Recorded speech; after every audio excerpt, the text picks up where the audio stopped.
Welcome all to this first introduction to the IGO hosted by NLGS. I'm glad to see such high attendance and the interest in our events.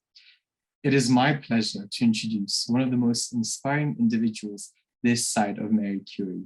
From her work with the UN to TEDWomen to the World Bank, as well as many more organizations, Anela Arifi has become a defining voice in climate sciences despite her age, gender, and nationality. Where we see the hardship of what it must be like to grow up in Bosnia under an educational system that can be seen as one which still lags with the legacy of war, Anela saw something different. She saw chicken feathers and solid waste. Rest assured, it didn't mean much to me either, or perhaps to anyone, until Anela developed a renewable energy system to solve rural energy poverty in her home country. It seems that sometimes modern problems require village solutions seen through the eyes of a genius.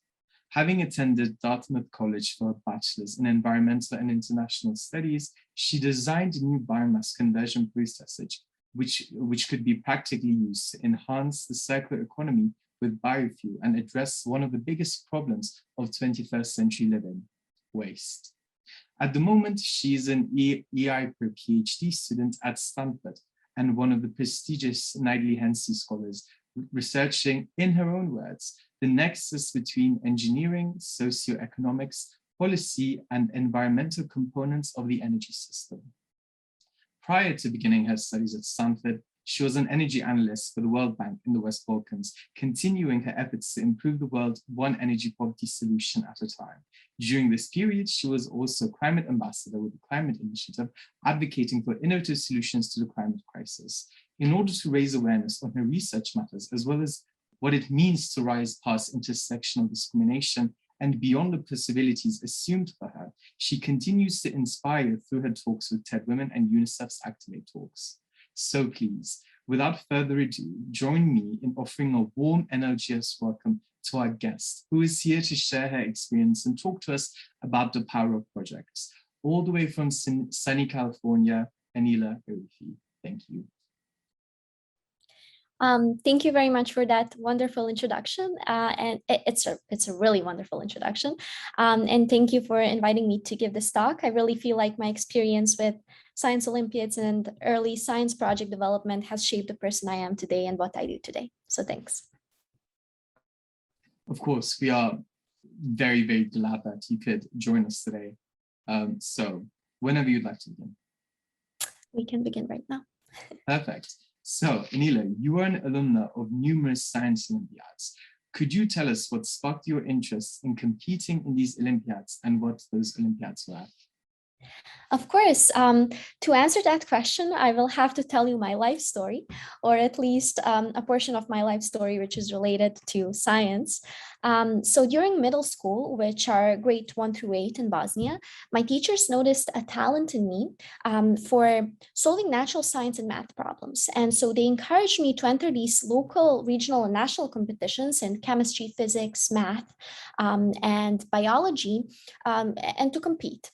And I did that, and that was a great experience. But at the same time, what these competitions involved was solving these natural science and math problems on paper. So kind of, theoretically developing your knowledge of these scientific fields. Although that was a very fulfilling experience, I really wanted to do a hands-on project with my science knowledge.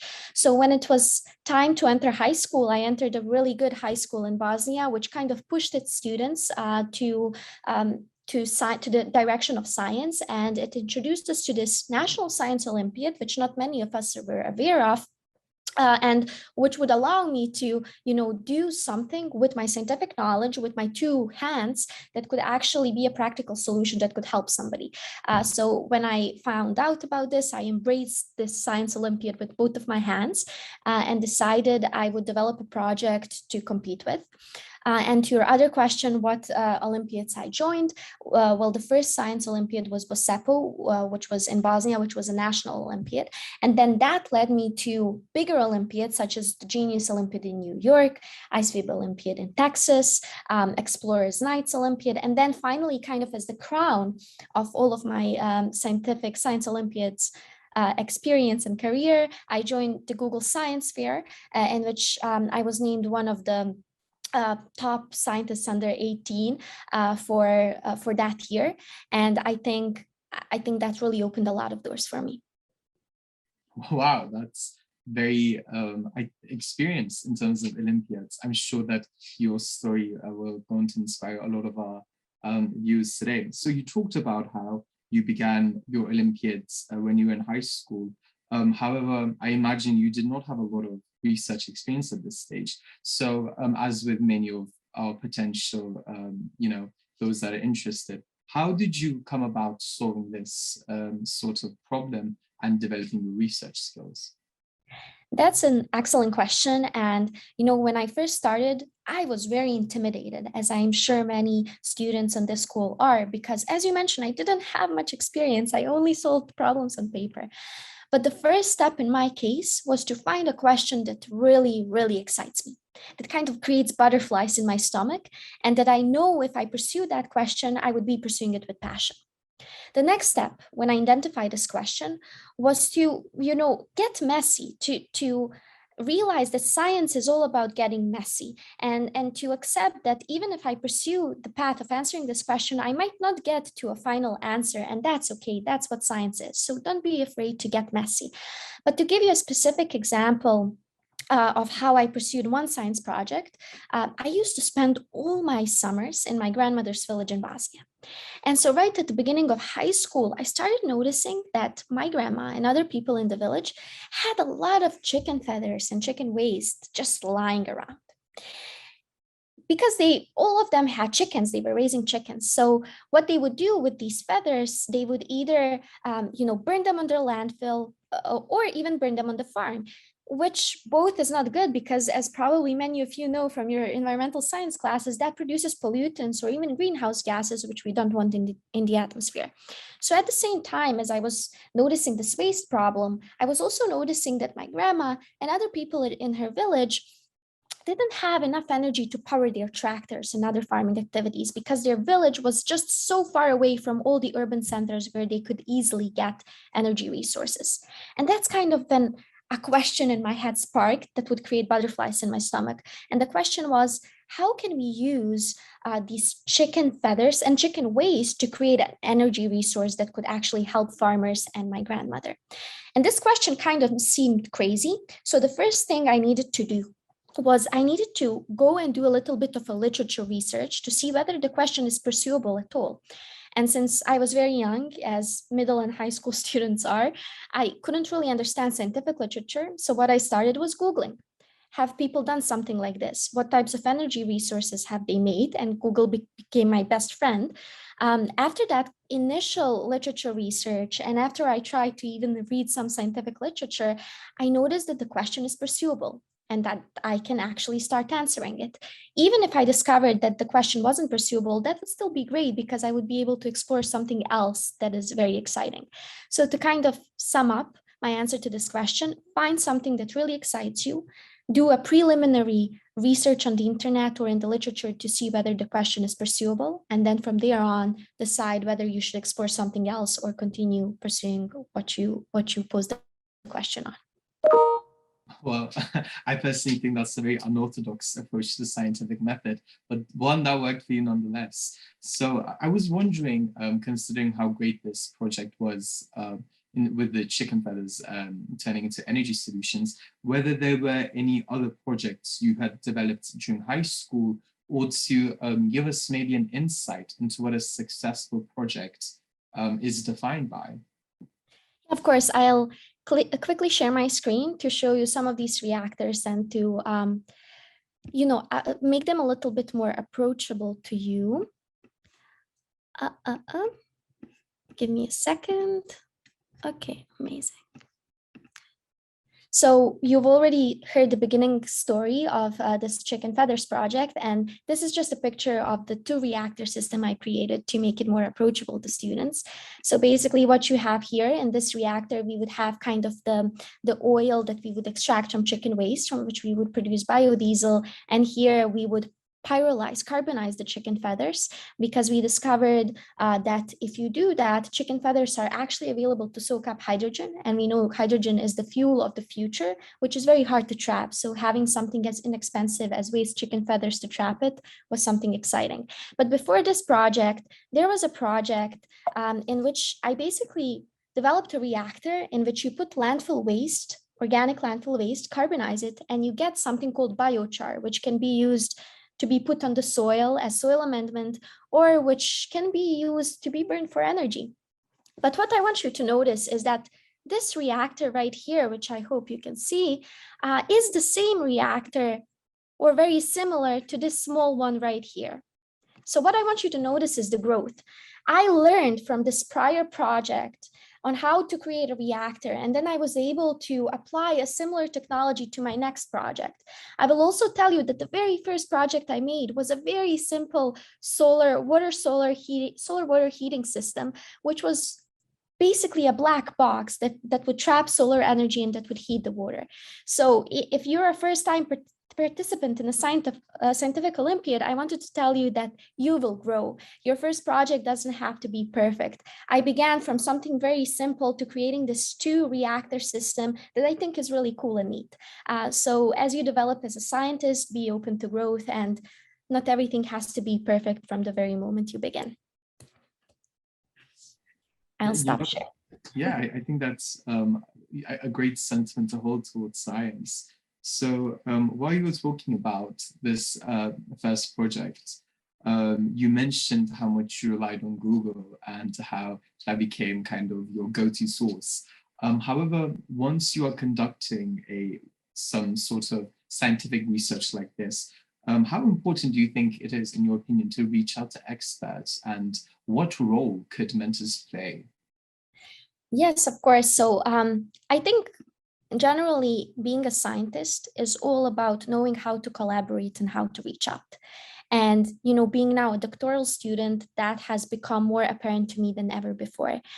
So I would say for middle school and high school students, first try to reach out to people and the resources you have, in your proximate vicinity. Reach out to those professors that could help you answer that question that excites you. In my case, I reached out to my math professor, my biology, and my chemistry professor, and they were able to provide me with some initial literature I could read to try to start grappling with this question that I was interested in. Then when you've kind of used that resource, and when you've chosen your mentor, and you have to have a mentor for this Olympiad and all other project Olympiads in the world, then you can also venture out into reading a paper that you think could be applicable to your research, and then emailing the list of the authors on that paper to ask them a few questions. And that is what I've done. Most of these authors didn't respond, but a few did, and they provided me with a lot of insight on how I can develop my reactors. And then the third thing I would do is, if you're doing a project which needs some kind of experimentation, so you need a lab, you can reach out to people, to universities in your area to maybe provide you with some space and time in their lab. This is what I did in Bosnia. I emailed a lot of faculty and faculty members and a lot of departments to see whether someone would allow me to enter one of their labs. And one professor reached out back, and he said he would be happy to have me in his lab. And I am very happy to say that even 8 years after I've entered his lab, I still have a really, really good relationship with that professor. Even if you don't have to use a lab for your project, maybe if you're developing an app for something, you can still use the resources in the surrounding universities and communicate with professors who have that experience.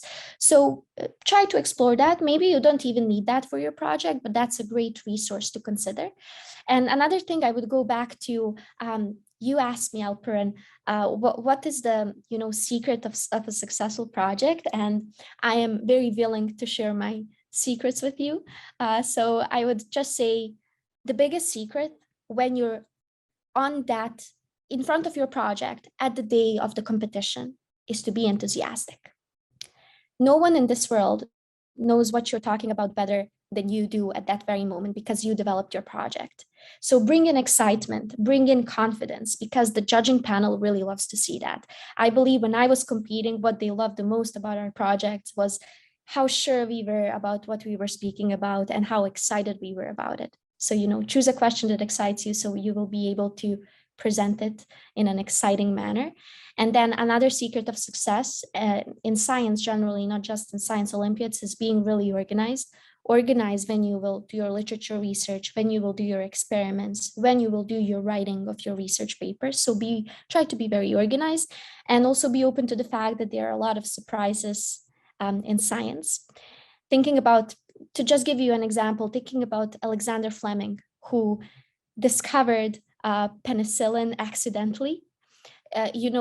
We might think it was accidentally because he one moment found this mold in a petri dish, which he realized would be something useful. But imagine how many petri dishes he had to organize and put up, and how much knowledge he had to have in order to realize that this mold that was creating had to be something that is exciting. So, try to be organized and be open to surprises in science.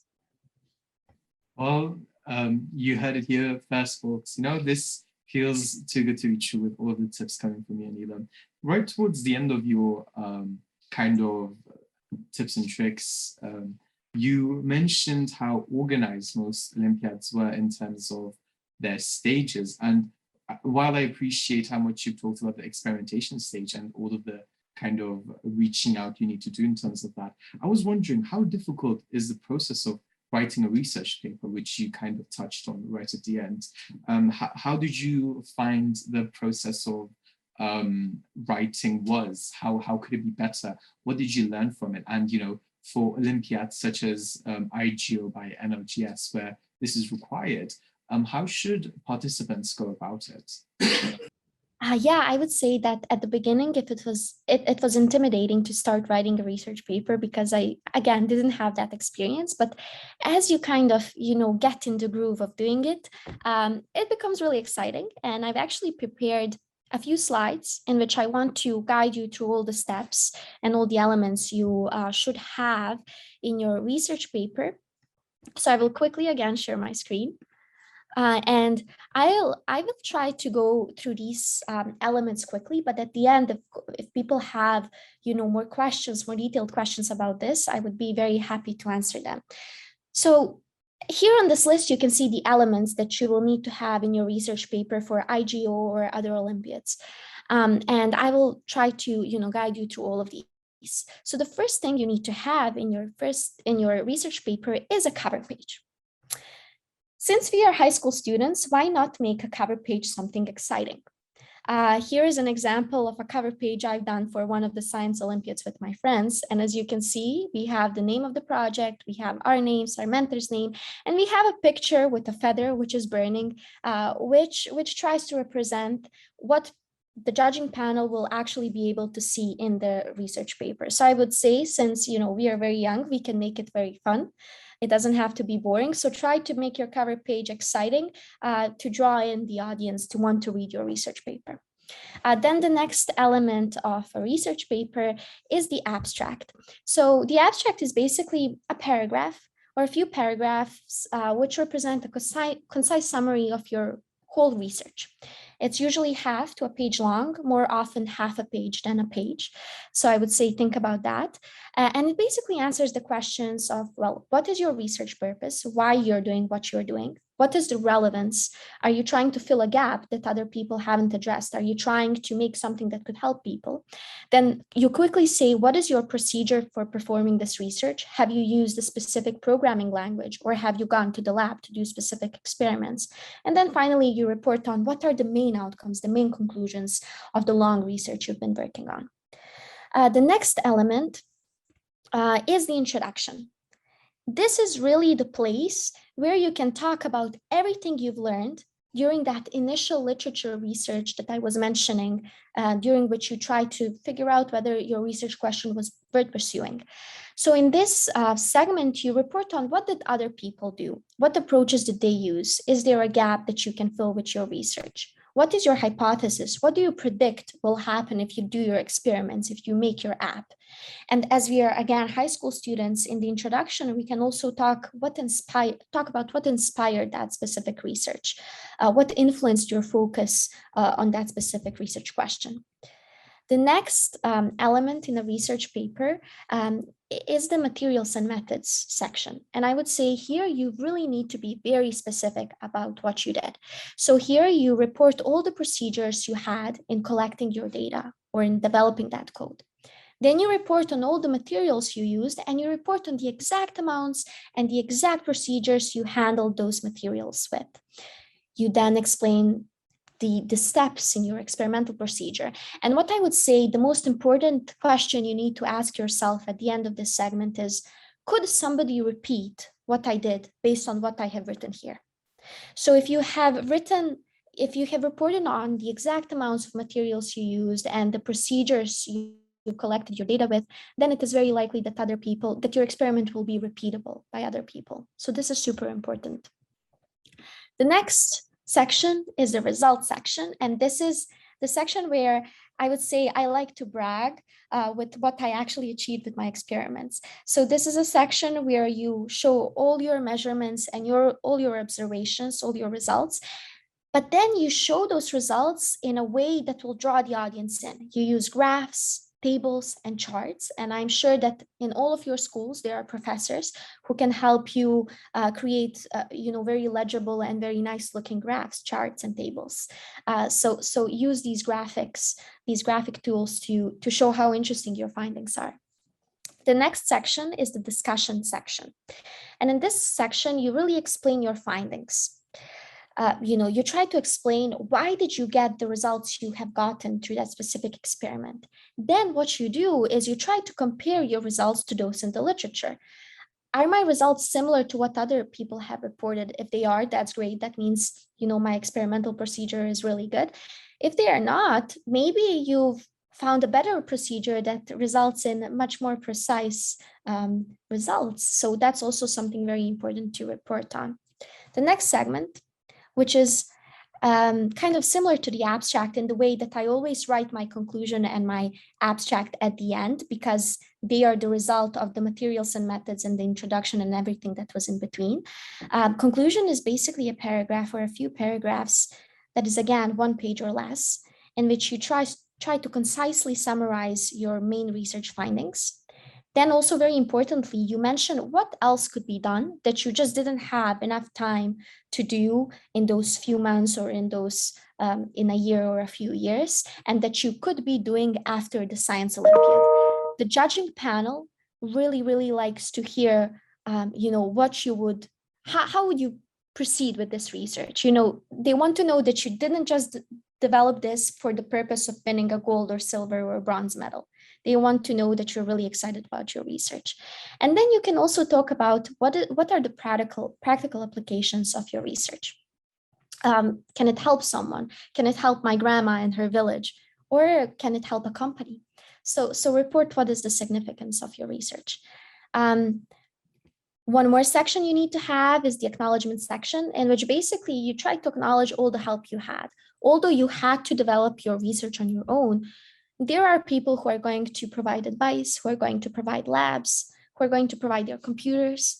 So thank those people. Here is just an example of an acknowledgement section I wrote for one of the research pieces I've been doing that you can read later for your spare time.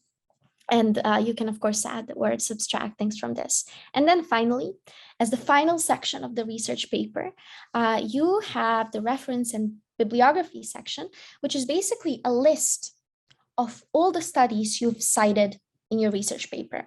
And when you think back about the introduction, I mentioned in the introduction, you try to talk about everything that other people have done related to this research. So it is very likely that in the introduction section, you will have a lot of references based on the literature research you have done.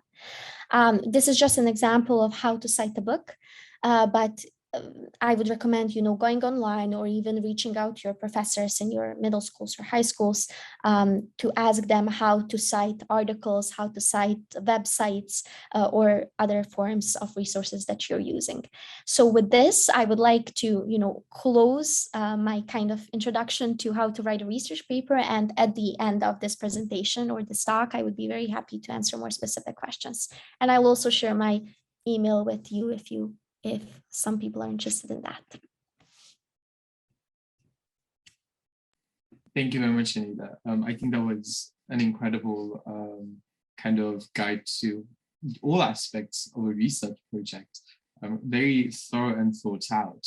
However, now that you've been through so many research projects yourself and have seen what it takes to make a successful one, is there any kind of secret hints or additional material that can be utilized by participants in order to, I suppose, enhance their chance of success, since, everyone wants to win?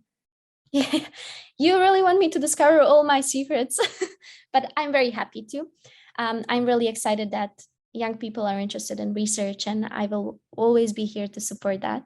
But when I was competing, my teammate and I actually came up with a few kind of additional things that I really think enhanced our chances for success. The first thing was we had a project journal, which is basically a notebook, or in our case was a notebook in which every time we did something for our project, every day or every week, depending on how our classes allowed us to work on our project, we would make an entry. And in that entry, we would write, on that date, what experiment did we do, or what company did we visit to see how their reactors work. We would also make hand drawings of what we think our reactor would look like. And then on the day of the project Olympiad, we would give this project journal to the judging panel and tell them, see what we did. It's not just a research paper. You can actually see that every day, every week in the last year we've been doing, or in the last few months, depends on what the project is. You might not need that long time. We did something, and you can see the proof that this wasn't an overnight thing. This was actually a very long progress.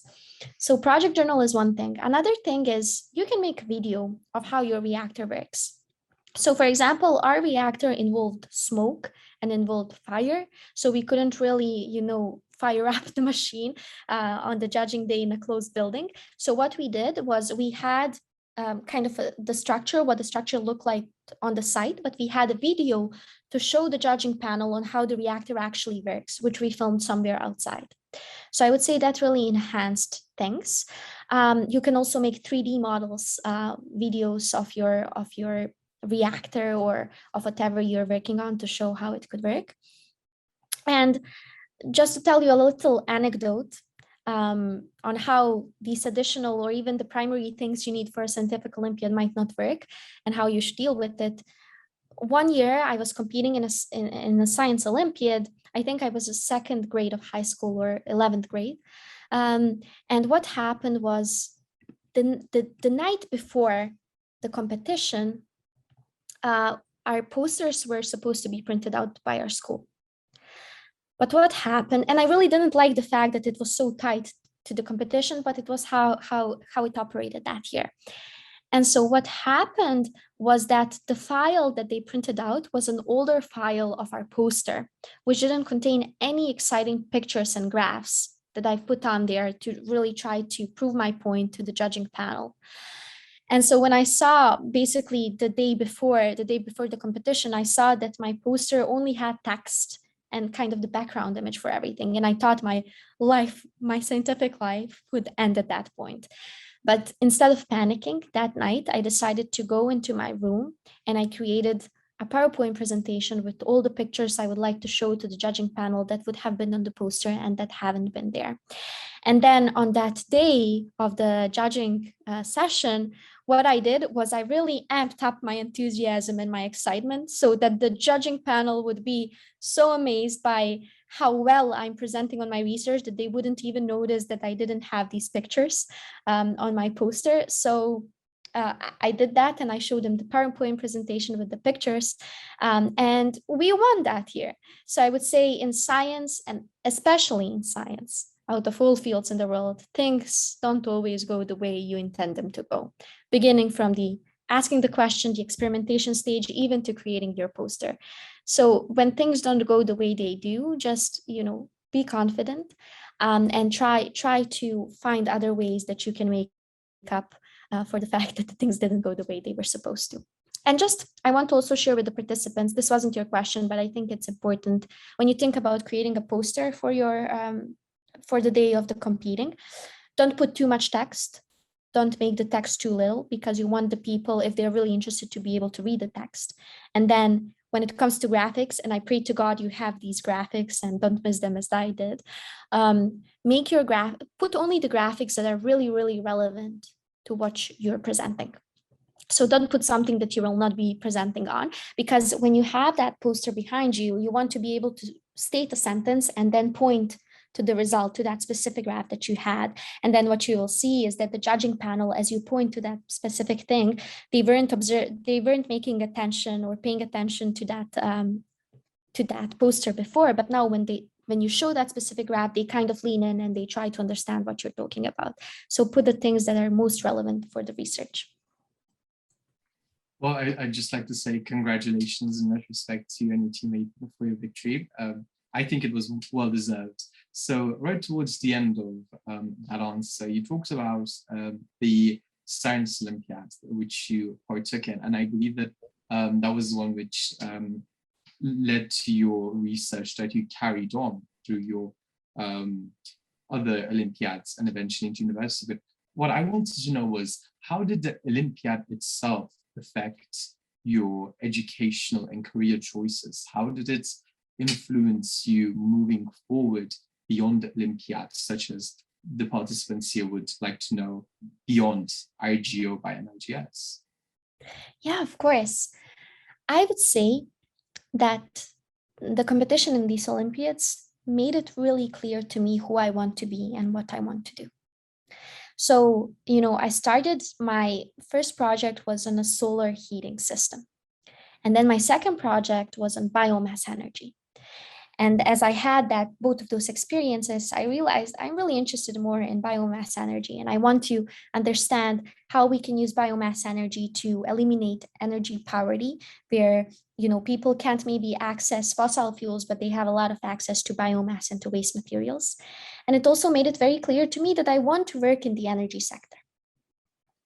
So I would say because of that initial exposure, I was able to find my passion and to be able to find something that maybe, as you can notice, I'm speaking with a lot of passion about. So it made it clear to me what I wanted to do. Then that transferred into me doing my undergraduate studies at Dartmouth College, specifically on these topics.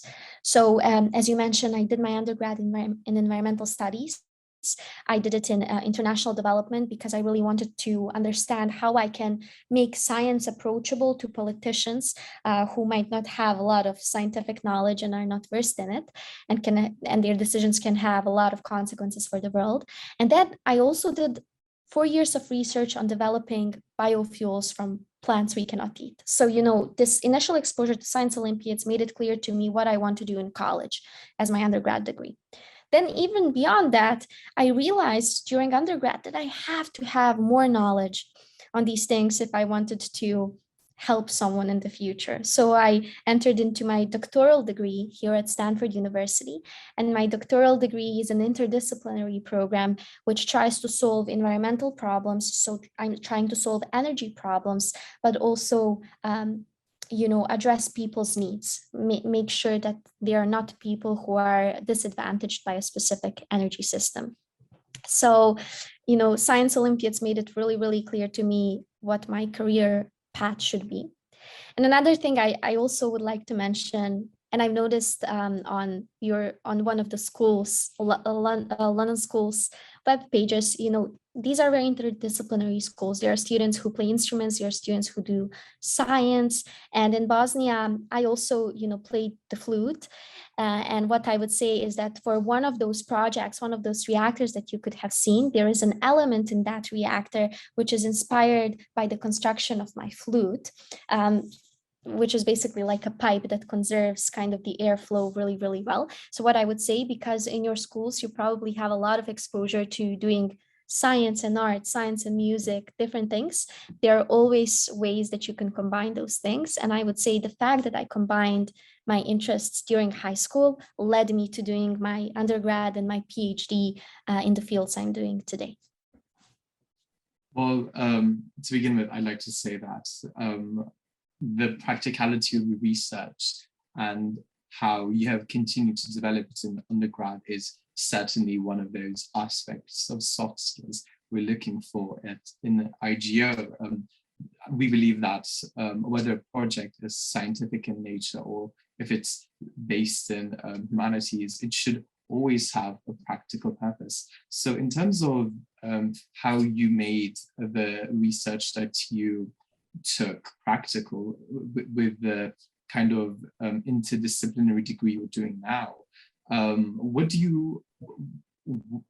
does that consist of in Stanford? I'm sure we're all interested in knowing more about your current research topics here. Could you give us a bit more explanation on those? Yeah, of course. I'm really excited about the things I'm working on now. Over the last year and a half, I've been working in a team of 15 Stanford scientists, amazing people. I'm very lucky to be working with them on charting pathways for decarbonizing the state of California. So we know many students in this school probably know climate change is a big issue, and I'm very passionate about addressing climate change with sustainable energy systems. So what my role in that project was to quantify the bioenergy potential in the state, and then to try to determine if we use this biomass potential instead of other maybe fossil fuels resources such as natural gas, how many emissions can we lower down? How much emissions can go down? So I really kind of charted a chapter on quantifying the potential of bioenergy and then assessing its climate change alleviation potential. And that project is kind of wrapping up right now. The other thing I'm increasingly interested about and that I'm always open for collaboration on, right now I'm getting interested in how can we use biofuels, so biomass energy in aviation to decarbonize it. And there have already been flights that have been flying on fuels that are not made from kerosene jet fuel, but how can we make that process more efficient? So hopefully next time we meet and next time we talk, hopefully I'll be able to talk about some more deep experiments and the research I've done that. But I would say right now, very interested in biofuels and its role in airplanes. I mean, just hearing you talk about how you're in a team of Stanford researchers, it's such a huge flex. I mean, I'm sure we all look forward to seeing how your research comes to fruition, especially thinking about how topical climate change is and how much urgency there is in needing to address it. So in terms of now that we've talked about your projects and the research that you've done, I was wondering whether there was anything else you wanted to share with the students who are interested in joining our Olympiad, and whether there was additional comments you'd like to make. Yeah, maybe kind of the final message I would leave the students with before we take questions is what I always like to say: wonder, think, and rethink. When I say wonder, I mean ask questions and don't be afraid to ask questions. You're young enough that you can ask whatever comes to your mind, and people will be excited, hopefully, to help you out. The next thing, think, is, try to think how you can address that question, and then rethink if the way you have approached the question doesn't work, rethink how you can address it in another way. So don't be afraid to ask questions, be organized, consult with people around you, and just love what you do. Don't pursue it if you're not really excited about it.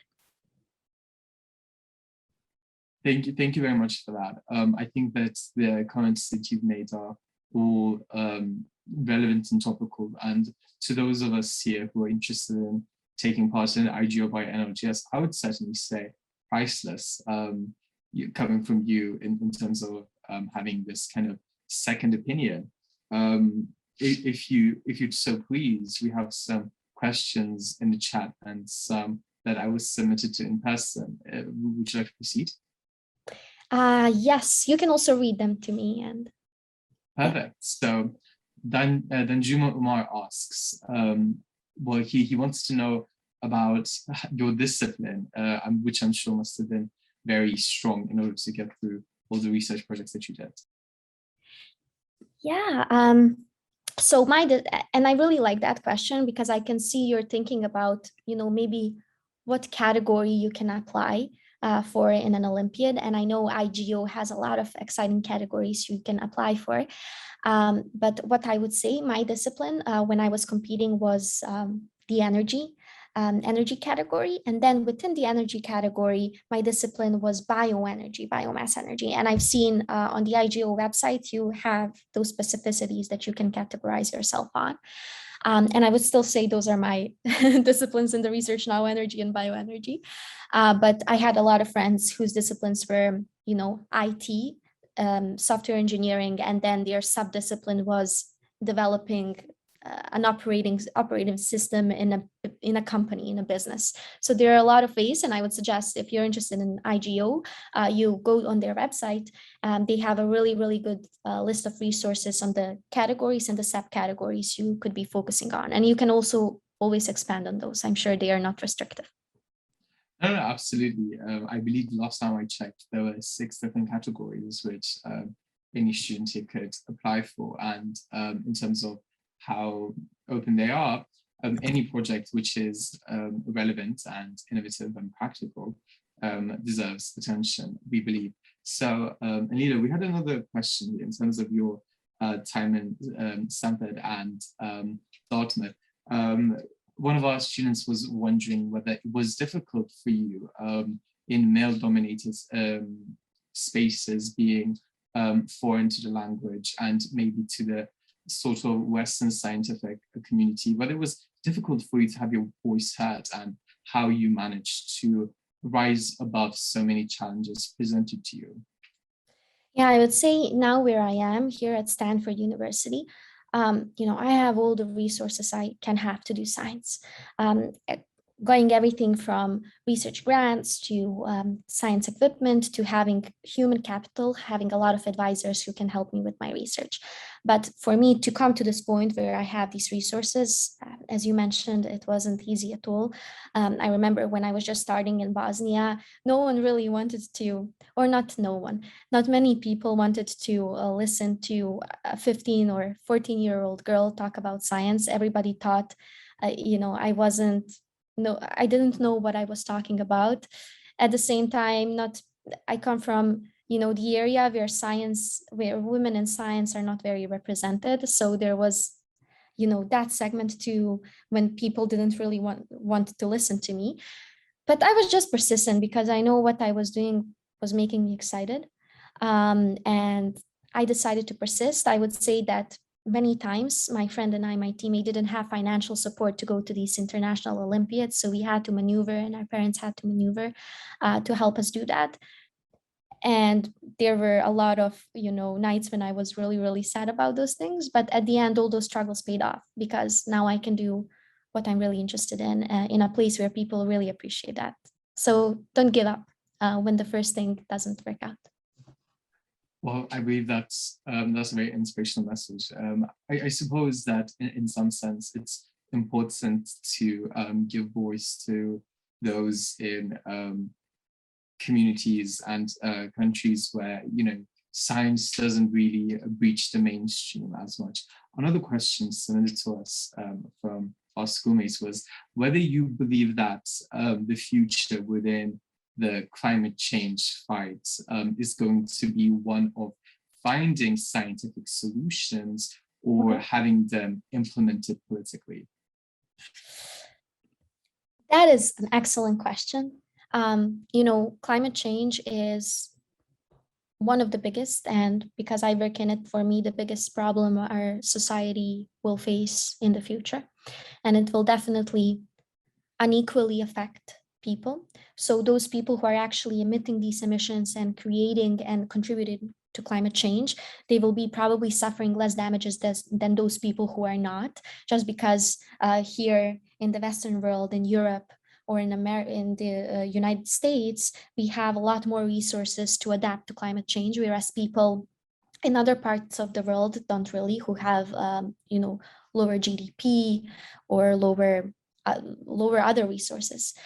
So I would say the way to address change is a combination of those two things. You need to have scientific innovation. People, universities, companies, governments need to invest in scientific innovation, because that is what ultimately will help us stop those additional emissions from going into the atmosphere. Science is what could help us draw the emissions that we currently have into the ground, so that we can kind of remove them and prevent the warming. But at the same time, scientific innovation is definitely not the only thing that will solve climate change. We need to have political activation. We need to have interest from people who realize that this is a problem and that it will affect future generation. So that is why, going back to what I've done in undergrad, I didn't only do science, I also had this international development degree, because I really believe that if we have a decision maker who is aware of science, he will be able to, kind of steer his country or steer the world to the future where we will try to alleviate these climate change effects. Whereas if we have people who have no idea about climate and they're making decisions on climate, that is a bad path. And we already have a few examples around the world on that. We don't want that to happen. So, I would say we need to have scientific advancement, but at the same time, we need to have political activation, and we need to have citizens who want to see a change. Absolutely. I think IGO and definitely NLGS believes in the power of science in making change, as well as the need to implement scientific findings.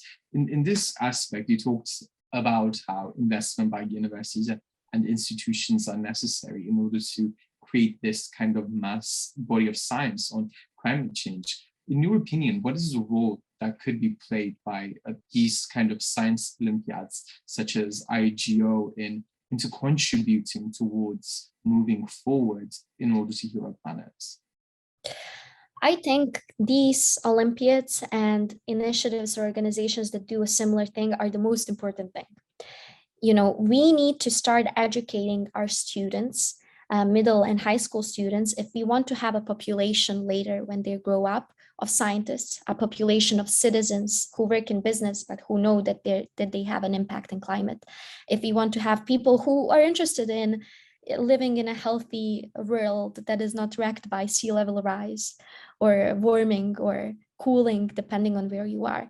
So as you mentioned, I currently I'm an ambassador for the Climate Initiative, where we are trying to, mix curriculums in which we integrate as much of climate learning or learning about climate as possible, because we believe that when we have kids who are interested in climate and who are interested in science, then those kids will go on to try to, tell their parents more about what they learned in school, and they'll grow up in being interested in climate or being at least aware of it. So we need to, educate a population of people who know this is a problem that should be addressed. And science Olympiads are a great, for me, the Science Olympiads I attended were a point in my life where I realized climate change is a problem, energy contributes to climate change, and I want to do something about it. We couldn't agree more. Having this kind of research at a young age, as you entered science through, the projects in high school, especially when they were concerning personal matters, is so important. And it's one of the aims of IGO in order to introduce perhaps the scientific method, as well as the possibilities of science onto those who didn't have those opportunities before. Before we move on to more questions submitted through the Q&A, we have another one who was submitted here in lesson by one of our students. In your opinion, do you believe that the current scientific community is doing enough to address the questions presented by the people on whether their research is accessible enough? Can you repeat the question? I think my internet broke for a moment. That's quite all right. He was just wondering whether the scientific community is doing enough to respond to people wondering whether its research is accessible or understandable enough. Oh yeah, that is an excellent question. And whoever asked that question, the student, I would love to meet that student. I think scientists in the more recent years have become better and better at actually, explaining what their results mean. But we also, as we have a problem in the decision-making arena where people don't know much about climate change, we also have a problem in the science community where scientists create this beautiful research, but they don't really represent it in an effective way, in a way that will make the results approachable to the public. So the public just kind of disregards the results because the research community just, is used to speaking in a very scientific way. And that's why I think scientists need to have training in not just representing their results in a way that is approachable to the scientific community, but also making a graph that will be approachable to an average citizen who is not a scientist, but who is interested in climate. So I would say that's definitely an issue that the scientific community has been improving on, as there are a lot of people who are doing dual degrees in social sciences and natural sciences. There are a lot of trainings available for scientists and science communication. And I think being enrolled in a science Olympiad at a very young age in middle school or high school is a great way to start learning on how you can present on your research in a way that will be approachable to people.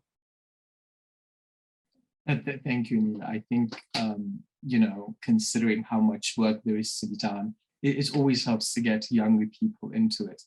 When you are born and grow up into the climate struggle, I suppose you know better how to connect with people and how to make your message more accessible. I think that's one of the main reasons why participants should be taking part in Olympiads such as IGO and other ones where you can directly engage with the community. And although our session was incredibly fun today, I am afraid that we have come to our last question in the chat. So Benjuma was wondering whether the Science Olympiad helped you get your scholarship and how you used it in your university application.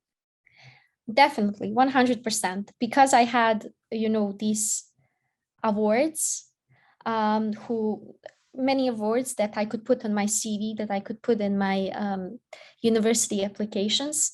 People really like that. People love to see that, I am a young woman who got interested in science at a really young age, and then she won these awards, because that was one proof to them that I could do good quality research when I'm a little bit older, when I go through the university.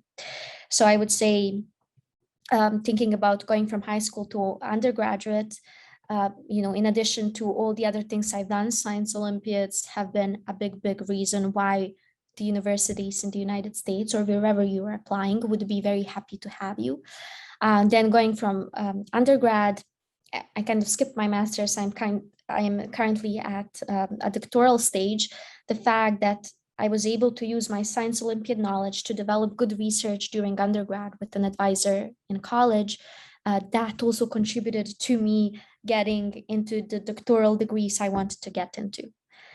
So, doing something you love and then being awarded for it, whatever the award is, in the first year, you don't have to win a gold medal or whatever, but later as you progress, it will become better and better. But more importantly than winning that medal is showing people that you were working on something that you think is impactful. Absolutely. It's incredibly important to really remember that whilst your research, all of yours, will be incredibly exciting and contribute so much to the scientific community, you are still in high school, and you don't have to fix the world in one go. Anela, thank you so much for joining us today. Thank you for all of your wonderful insights and for telling us so many of the tips towards a successful Olympiad, as well as your wonderful research. Thank you very much for inviting me. It was definitely a pleasure. I have a lot of nice experience in London, as I've been there a few years ago speaking about my research. So I was very, very happy when I got this invitation, and I would be, happy to continue supporting all the students who are interested in being in science. Well, I'm sure they're all very glad to hear that. Well, next time you're in London, please do drop by NLGS. We'd love to host you in person. Thanks to all of your incredible help. But I wish you all the best in California. I believe it's noontime for you now. Is the sun out?